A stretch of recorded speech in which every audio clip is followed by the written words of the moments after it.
gente louva o Senhor por isso. Tempo de festa, tempo de alegria.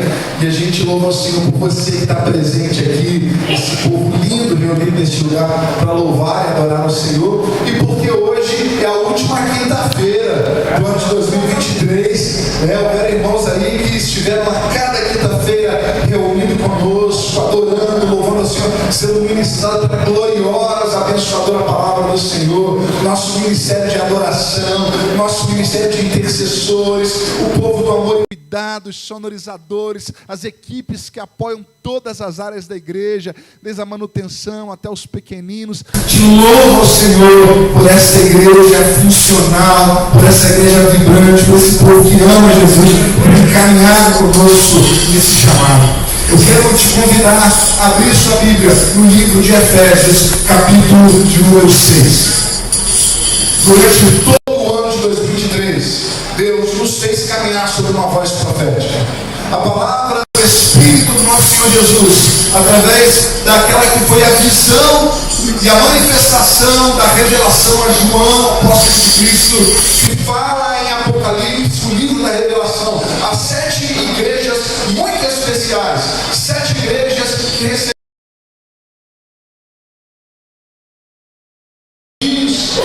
e de maneira especial a igreja de Éfeso recebeu uma palavra, dizendo: olha, você tem andado aí em tantas coisas, repreendendo aqueles que se dizem apóstolos e não são tantas coisas, mas eu tenho contra ti.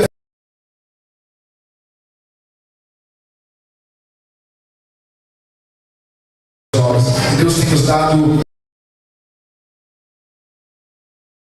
essas quintas-feiras, desde o capítulo 1 dessa carta, que é chamada de a coroa teológica de Paulo, o ápice teológico, compreensão aprofundada sobre coisas profundas e espirituais, sobre verdades até nestes dias difíceis de serem interpretadas, por mais competentes que sejam os teólogos no decorrer de tantos anos. Essa carta maravilhosa, ela fala exatamente àquela igreja que recebeu o Espírito de Cristo a repreensão, que precisava voltar às primeiras obras. E provas é essa, certamente. O livro de Paulo aos Efésios nos faz entender melhor, saber que práticas o Senhor esperava dessa igreja e que práticas um dia ela teve e que ela se abandonou para cair debaixo da condenação do Senhor. Todas elas definidas aqui. E nós passamos por muitos conhecimentos, problemas, os mais diversos, todos nós temos, dificuldades, todos nós seres humanos que vivemos debaixo desse céu, um chamado de viver em santidade, num mundo que jaz no maligno, é um desafio para cada um de nós. É por isso que todos os dias se renova sobre mim e sobre você a misericórdia do Senhor. É assim contigo, irmão. Por isso que a gente está aqui hoje, porque o Senhor renovou misericórdia sobre a nossa vida. Mas tem muitas coisas que tem a ver com o nosso relacionamento com o próximo. E Paulo termina a carta falando sobre deveres domésticos, deveres que temos para com os nossos irmãos, como nos comportar no nosso trato, no nosso relacionamento uns com os outros. Ele dando direções ao marido, à esposa. Olha, mulheres, sujeitai os vossos maridos. Olha, maridos, amai as vossas mulheres como Cristo amou a igreja. E responsabilidade, porque é assim mesmo que se entregou por ela. É chamado a uma santidade, a um nível profundo. É chamado ao amor. Maridos, amem as suas esposas.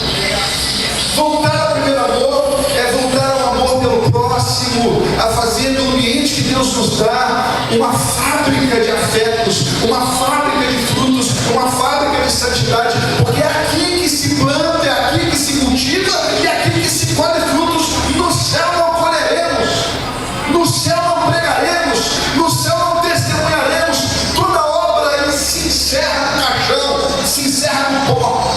No céu contemplaremos na glória do Senhor. No céu viveremos para louvar e adorar o Senhor dos céus. Então esse texto ele vem terminando com essas direções sobre como devemos servir ao Senhor e servir ao nosso próximo com boa vontade, fazendo tudo. Ele termina essa carta no capítulo número 5, dizendo, no capítulo número 6, a primeira parte da carta, dizendo, olha, fazendo tudo com todo o coração, fazendo como a Deus e não aos homens. E aí vem para a parte do versículo 10, que é onde nós nos debruçaremos. Terminamos os estudos sobre a carta aos Efésios, ainda que arranhando apenas a superfície da profunda compreensão que poderíamos ter sobre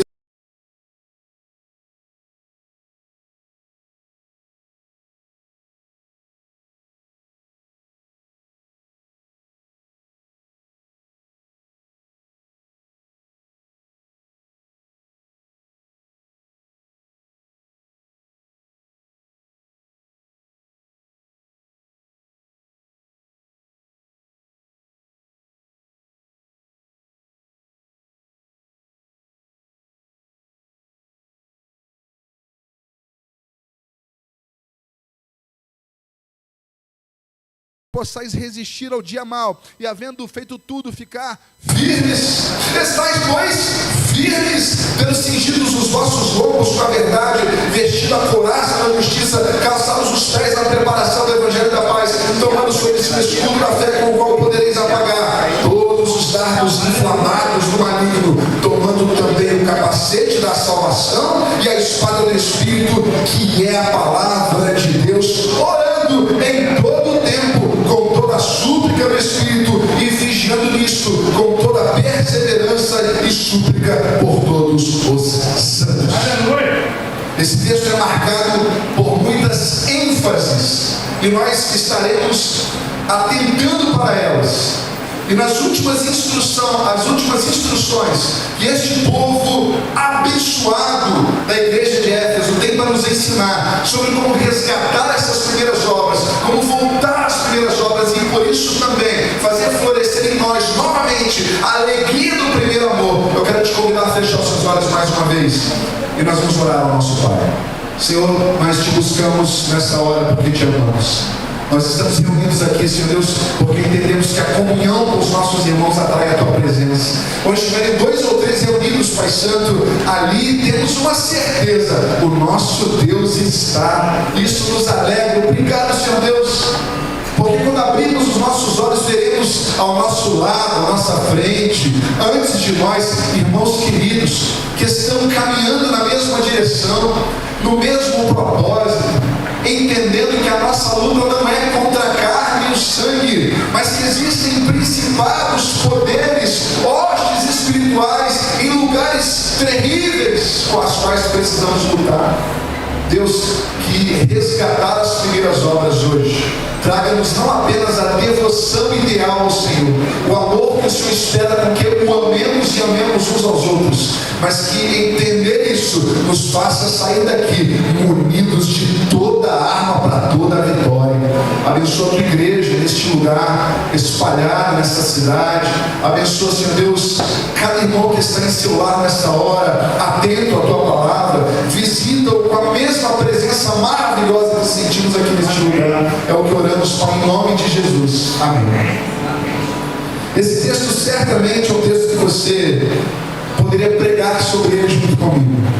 Certamente já foi ministrado muitas vezes nessa mesma palavra. Tantas verdades profundas dela podem ser extraídas. E quão presente é, o quão atual é estarmos vestidos com essa armadura, ainda que pareça retrógrada.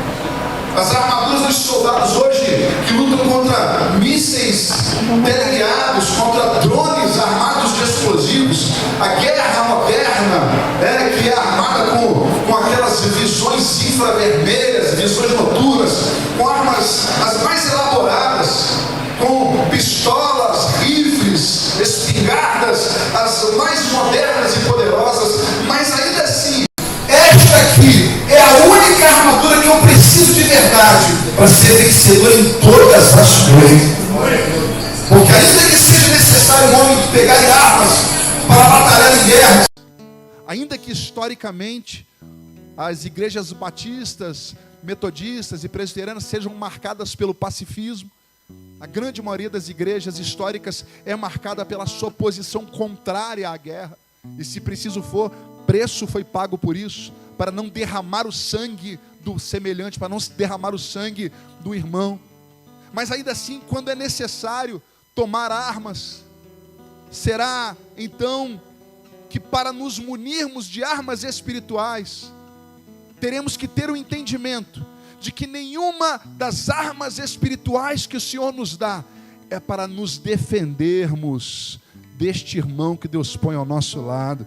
Diga para essa pessoa que está do lado assim: as minhas armas não são contra você. Não são. Deus não colocará arma alguma. E olha, esse anúncio em tudo é temerário, porque as armas que o Senhor nos dá, na sua quase totalidade, com exceção apenas da espada da palavra, são armas de defesa. Significa dizer o seguinte: eu não tenho armas contra você. Significa o seguinte: não estou me protegendo de você. Eu não preciso me defender de você. Eu não preciso me defender de você. Isso é a parte mais difícil do evangelho para algumas pessoas. É a parte de andar 2 milhas. É a parte da capitúnica. É a parte da outra face.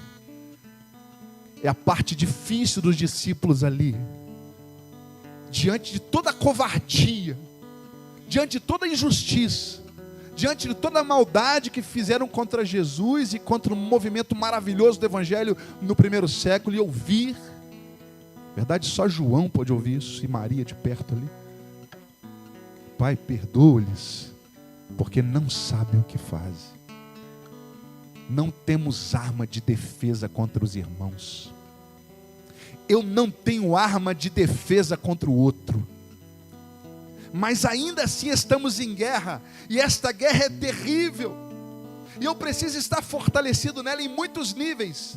E ele começa falando que eu preciso estar fortalecido, eu preciso estar debaixo da força do Senhor, e preciso estar debaixo do seu poder. Existem muitas palavras para isso na Bíblia.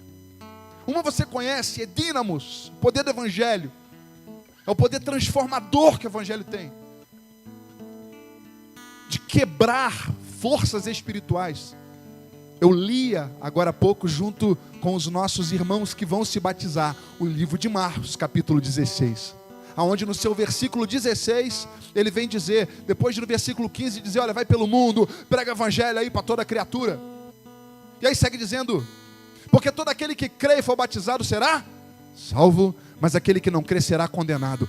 E estas obras seguirão aqueles que querem. Eles pegarão em serpentes, beberão coisas venenosas. Se o fizerem, nenhum mal lhe acontecerá. Se houverem enfermos, eles imporão as mãos e eles serão curados. Você pode dizer amém para isso? Isso é dínamos do Senhor. Isso é poder de Deus.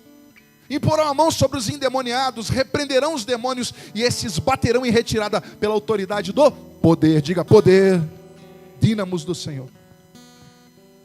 Há uma outra força, que é o Kratos de Deus em nós.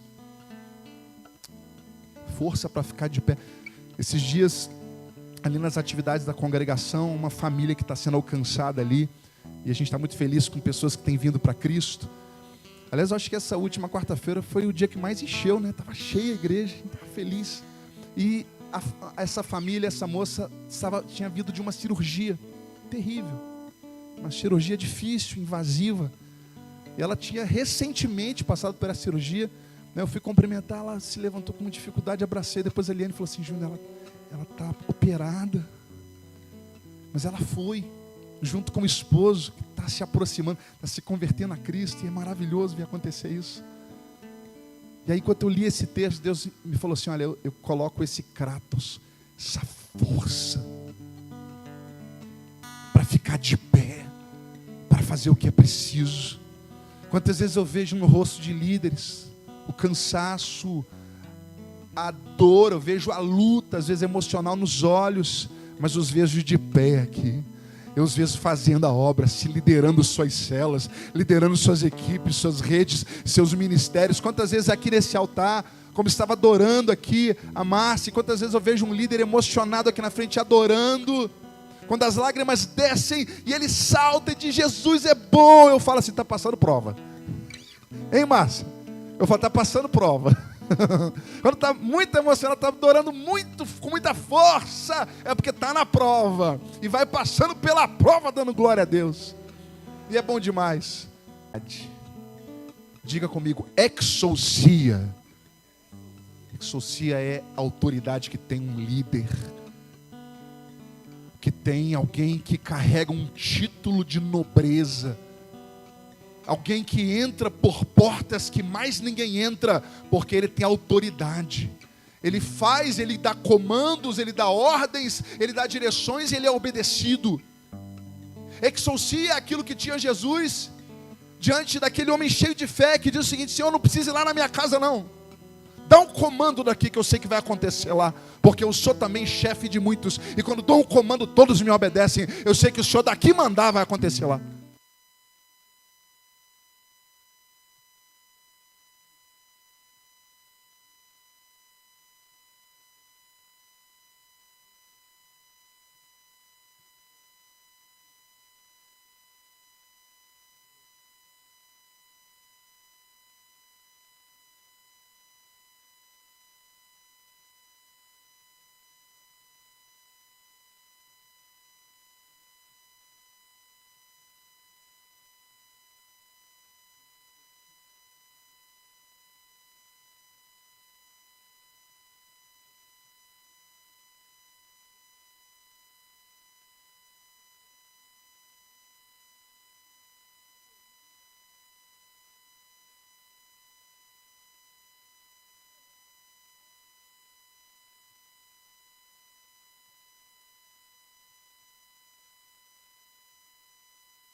ele vem falando sobre este escudo. E essa parte é muito importante, porque este escudo, se é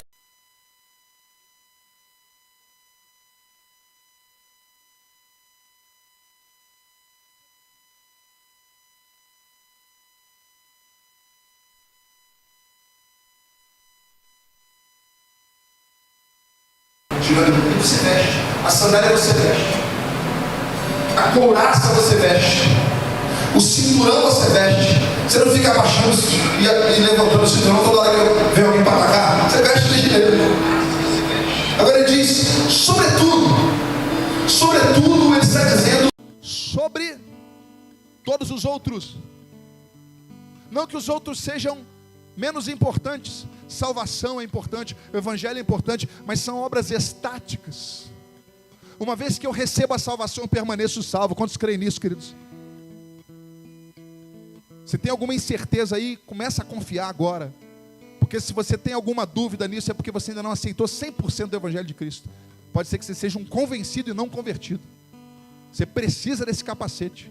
Os dias estão cada dia mais curtos. Se há alguém aqui hoje que não tem certeza sobre sua salvação, que não tem certeza sobre o evangelho, que ele é sim o poder de Deus para a salvação de todo aquele que crê, se converte hoje, meu irmão, porque os dias são maus e os dias são curtos. Agora o escudo, ele não é estático, ele precisa ser movimentado.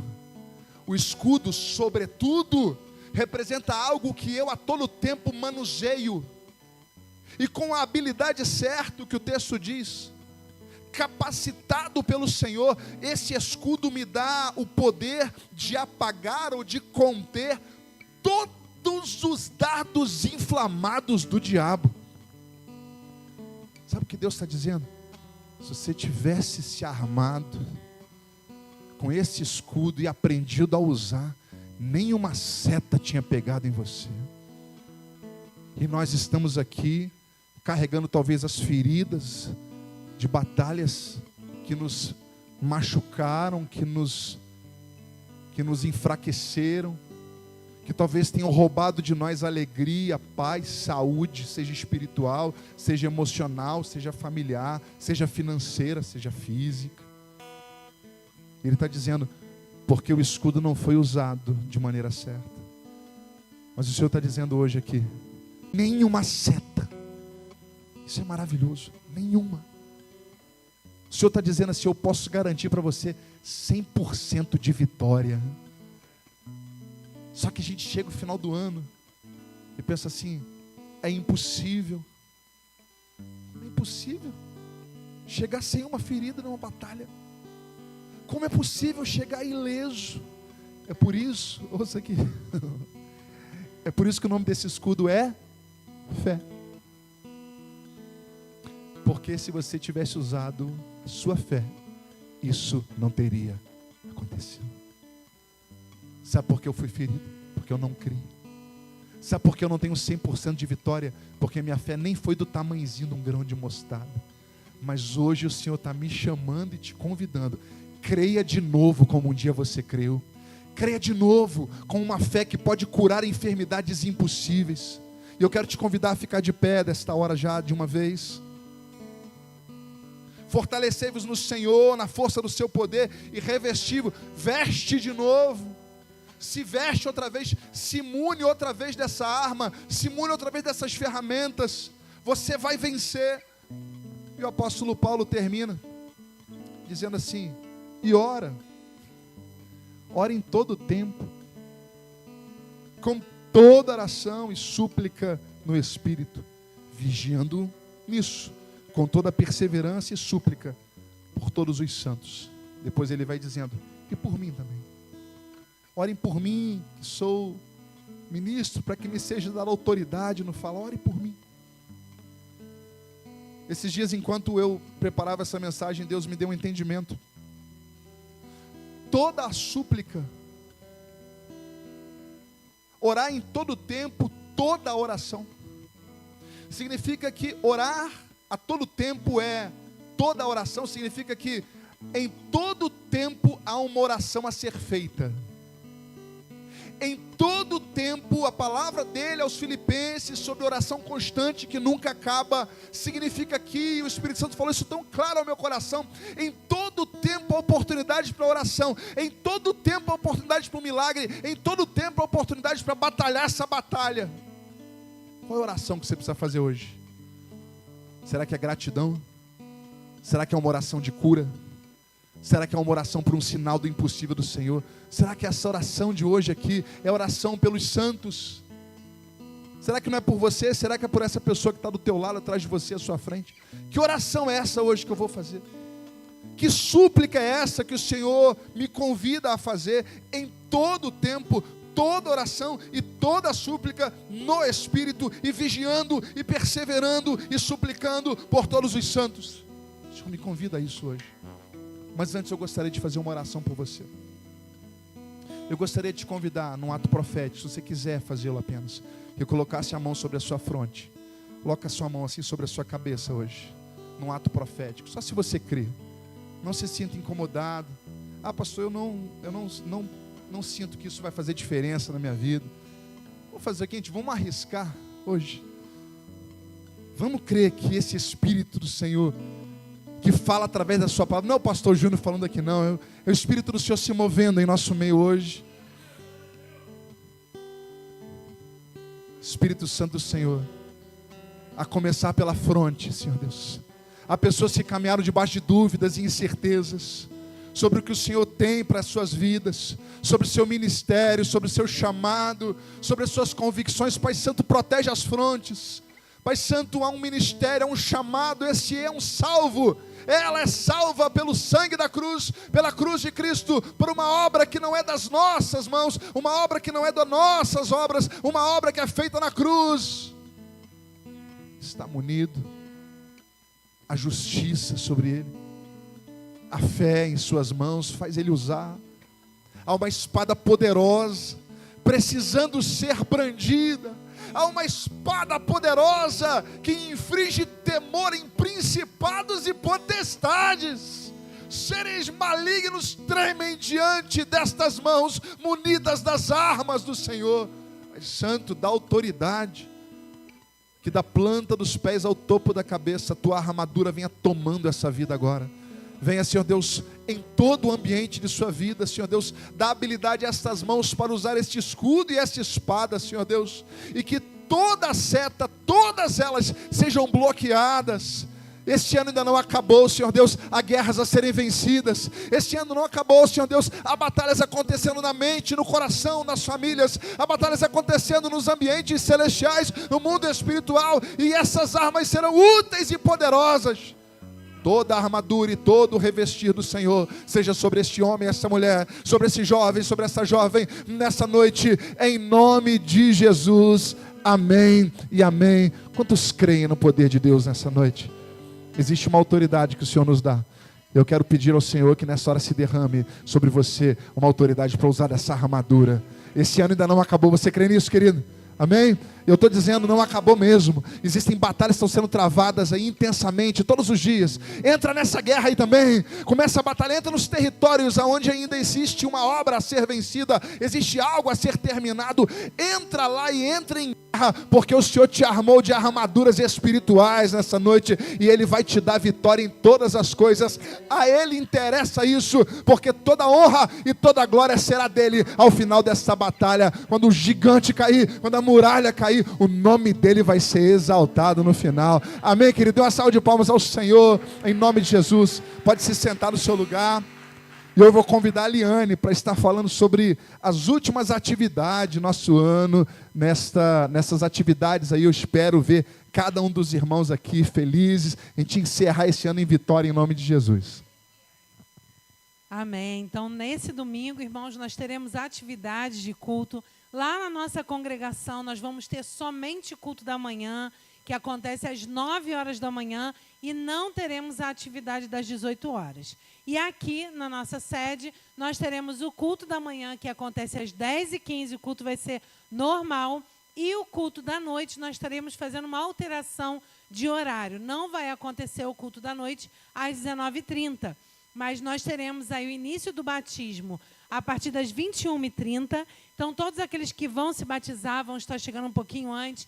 21h30 estaremos dando início ao batismo e às 22 horas estaremos dando início ao nosso culto, o culto da virada, né? Então, nós teremos aqui o momento da palavra, o momento da proclamação aí do ano de 2024, amém? Estejam em oração por isso. Depois da virada do ano, nós celebramos a Santa Ceia juntos e depois da Santa Ceia, para aqueles que desejam ficar, nós teremos também um jantar.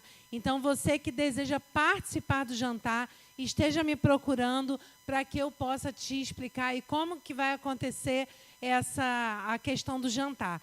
Né? E se você falar, pastor, eu não posso estar ajudando no jantar, mas eu quero participar. Então, me procura, você vai ser muito bem-vindo e a sua presença é mais importante do que tudo nesse momento de comunhão. Então, você que deseja participar do nosso jantar de ceia lá embaixo, né, do início do ano, me procura que a gente vai estar te adicionando num grupo e também contabilizando, porque a gente precisa saber a quantidade de pessoas que vão estar aqui junto com a gente no jantar, amém?